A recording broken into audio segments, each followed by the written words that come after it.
Arisu is a rich but depressed loner whose only source of comfort was a radio show by a girl named Apollo. However, when she suddenly vanishes, he tries to find her by sauce testing all the baddies in the school. It all begins at the Furin school, which has suddenly turned into coeducation. The homeroom teacher tries to impress all the fresh baddies by advising the boys to be nice to the girls. Scoffing at the speech, Arisu stands up from his seat and tells his teacher that he sounded like a total simp and should redo his speech. Confused by his audacity, the teacher asks him to at least introduce himself. Seizing this opportunity, Arisu tells his new classmates that he is the heir to the Yamabuki group, so he is basically their Elon Musk who will take Japan to Mars. With that, he humbly adds that he is 99% perfect, so for him to be 100% perfect, he needs all the girls to say I love you to him. Oh my god, bro. Oh, hell no, man. What the? After his wild introduction, all the boys gang up on Arisu and tell him that his clownery has scared away all the hoes. However, Arisu calmly tells them that being extra is what attracts all the girls. Just then, a bubbly tomboy approaches Arisu and states that she knows the Yamabuki group is completely loaded, so she would like to become his girlfriend.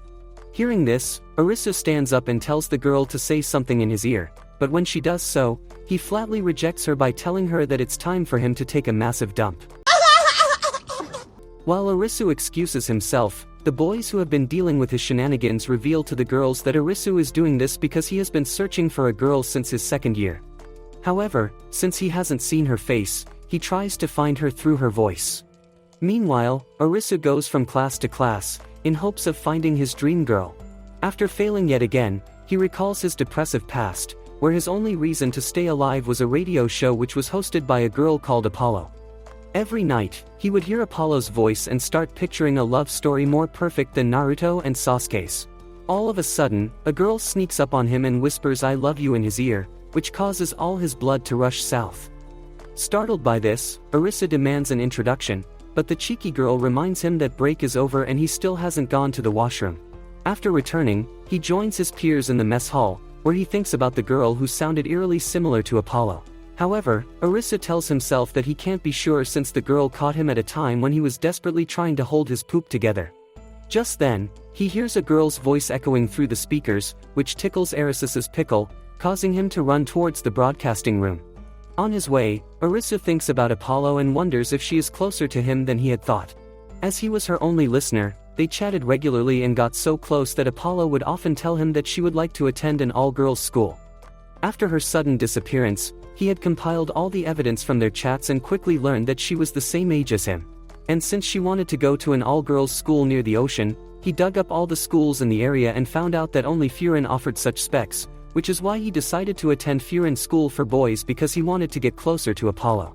With the broadcasting room in front of him, Arisu takes a deep breath, hoping that he'll find Apollo in the next room and finally become whole. However, as he opens the door, he is greeted by 4 yummy baddies. Composing himself, Arisu tells the girls that he wants to ask them about something. But before he can do that, they start shouting at him for the sudden interruption. He quickly apologizes to them while his eyes linger longer on Rika, the girl he met earlier, as he thinks about how she and the 3 other girls all sound similar to Apollo. Seeing Arisu completely dumbfounded, Shinobu asks him if he wants to go pro. Confused, he asks what she means, further upsetting the hot-headed Nene, who asks him why he is even here if he doesn't know anything. Finally, Iko reveals they are huddled in the broadcasting club because they want to pursue a career through their voices. Just when Arisu wonders if the girls are trying to start something naughty called Only Voices, Shinobu reveals that she wants to be an anchor, Iko announces that she will become a VTuber, Nene states her dream is to become a voice actor, and lastly, Rika claims that her goal is to become a singer. While Arisu realizes he is surrounded by an ambitious crowd of girls, Shinobu jokingly tells the girls that she heard Arisu give a weird speech about wanting a lover.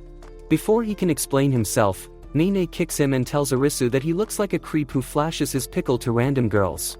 Upset by the allegations, Arisu clarifies that he's not Diddy, as all he wants to do is find someone.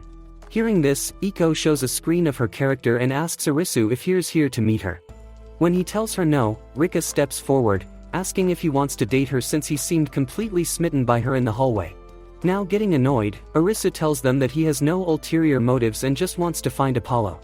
Confused, the girls ask him what an Apollo is, which shocks Arisu, who is sure that Apollo is one of the 4 girls. It then dawns on him that Apollo could be trying to hide her identity, which makes him regret asking them about her directly. Thinking he would have plenty of chances to investigate the girl, Arisu turns to leave when the girls tell him to never show his ugly face in the broadcasting club again since outsiders aren't allowed. This suddenly prompts Arisu to recall a conversation with Apollo where she told him that she wants to pursue a career through her voice. At that moment, Arisu tells the girls that if they let him stay in the club, he will provide them with new equipment that'll give them better sound quality.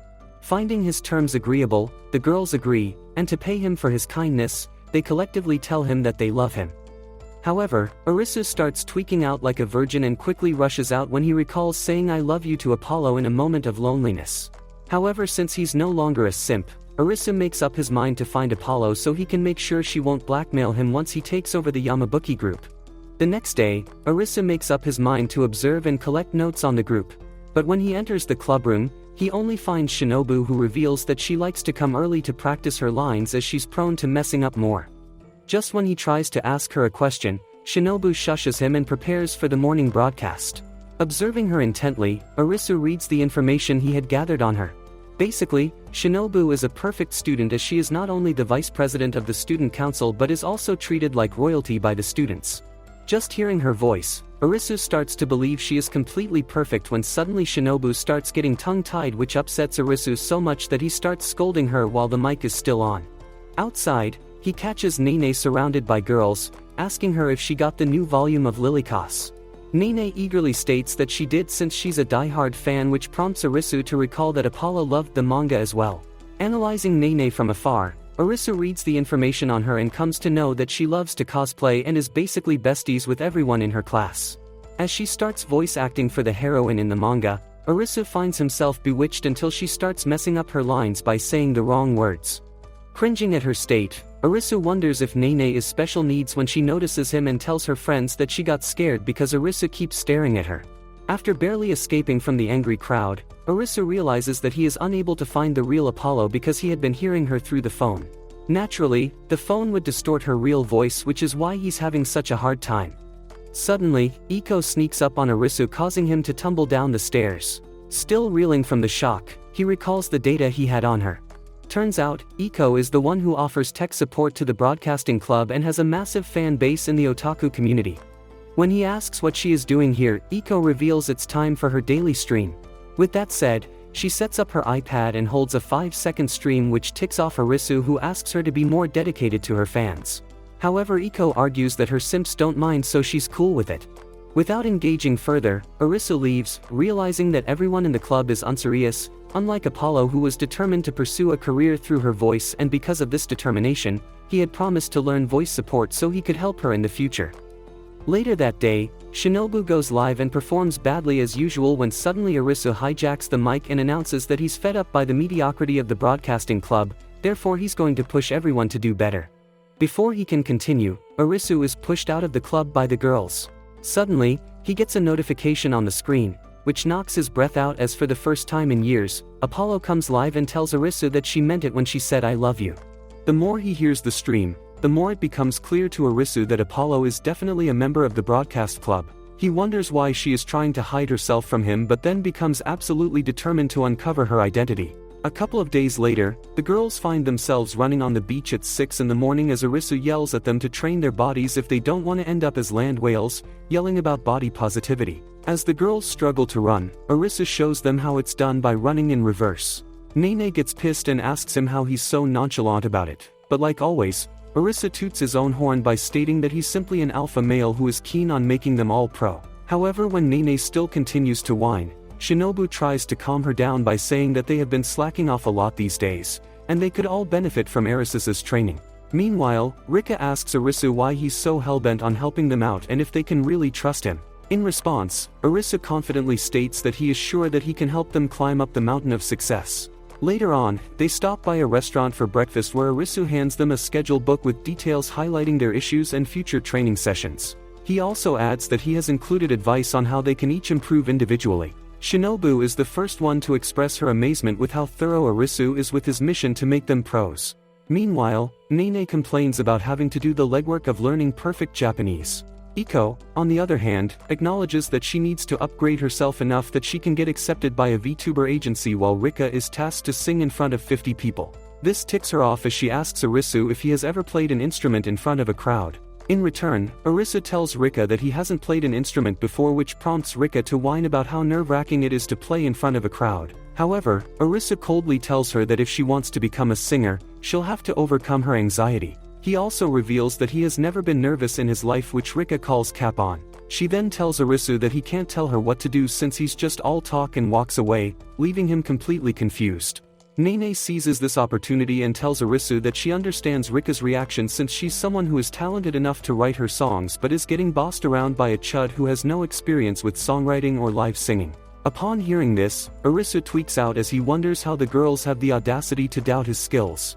Later at school, Arisu reads up on the data he has on the girls and learns that Rika actually holds mini concerts in the schoolyard. Without wasting time, he heads there and finds Rika holding a guitar. As she starts singing, Arisu is suddenly hit by memories of Apollo and how she pierced his heart with her singing. After her first song, Rika spots Arisu in the crowd, which makes her nervous as she admits to herself that she doesn't want him to hear her sing. Once her concert is over, Rika returns to her playful self and asks Arisu if he has fallen in love with her after hearing her sing. This time, Arisu doesn't hesitate to praise Rika, admitting that she was awesome. However, it only upsets Rika further as she tells him that she's still not going to do what he wants her to do. A few weeks later, Rika thinks about Arisu since she hasn't seen him in a while after their last fight. Then, all of a sudden, she hears an angry crowd of girls telling Arisu to get lost as they want Rika to sing. She then learns that Arisu had been learning how to play guitar just to prove to her that he isn't just talk. Impressed by his determination, Rika then joins him on the stage and tells Arisu that she's going to be his backup singer. After the concert, Rika asks Arisu if he felt nervous, but like before, he tells her that he was perfectly fine. Upon hearing this, Rika places her head against his chest and calls Arisu a liar. A few days later, the entire broadcasting club gathers in the clubroom when Nene announces that she's leaving early again. This upsets Arisu, who tells her that she won't be able to pass her Japanese test at this rate, but she ignores him and walks out. Sighing in frustration, Arisu decides to tail her and learns that Nene is practicing alone. However, he gets annoyed by her lack of passion and bluntly tells Nene that she sucks. When his eyes trail down at the manga in her hand, Nene reveals that this is the hottest chick flick at the moment, a romance which features a princess and a knight. Upon hearing this, Arisu asks Nene if she's going to audition for the role of the princess, but she tells him to piss off since it's none of his business. At that moment, Arisu realizes that Nene is embarrassed, so he confesses to her how he still wets his bed, which shocks her. He then tells her that he doesn't mind embarrassing himself, and it'll help her open up to him. Luckily, his tactics work as Nene admits that she wants to audition for the role but can't because she has no experience in romance. In response, he bends down and tells her that from now on they're lovers, she is the princess and he's the knight. Of course, Nene turns him down, stating that she'd rather eat pineapple pizza than date him. Arisu decides to become the bigger person and asks Nene about her audition date. When she reveals that it's in 3 weeks, Arisu gaslights her by asking if she can't put up with their fake relationship for a few weeks to achieve success. In the end, Nene caves, and the next day they make their romance known to the whole school, which shocks everyone. The broadcasting club is also shocked but ignore their failed display of affection, since they look like a couple from a horror movie. On day 20 of their fake relationship, Nene becomes nervous as she knows they must practice the kissing scene between the knight and the princess. For a second, she wonders if Arisu did all this to get a kiss, but when she sees him all focused, she admits that Arisu had no ulterior motives and just wanted to help her. So she puts on a lip gloss and waits for Arisu to ask her for the kiss, but he plainly tells her that they just need to rest until the audition. While Nene throws a fit at his lack of enthusiasm for the kissing scene, Arisu tells her that she should save her first kiss for someone she truly loves. Upon hearing this, she admits that she had fun with him and leaves. The next day, Nene bluntly tells Arisu that she got rejected since the author of the manga picked her favorite voice actor. This bums out Arisu, who throws the manga on his face. Seeing him in this state, Nene recalls how the princess kissed the knight's helmet, so she decides to do the same by kissing him through the manga. As she turns to leave, Arisu grabs her hand and tells Nene that he could tell she just kissed him. He further pushes her by asking if she's in love with him, which earns him a good beating. With that, Nene yells at Arisu that she hates him and turns to leave. Seeing her leave, the girls enter the room and console Arisu by saying that Nene was lying when she said she hates him, as her ears always turn red when she's lying. Do you think Arisu will find Apollo? Comment, Mike, and like and subscribe for part 3.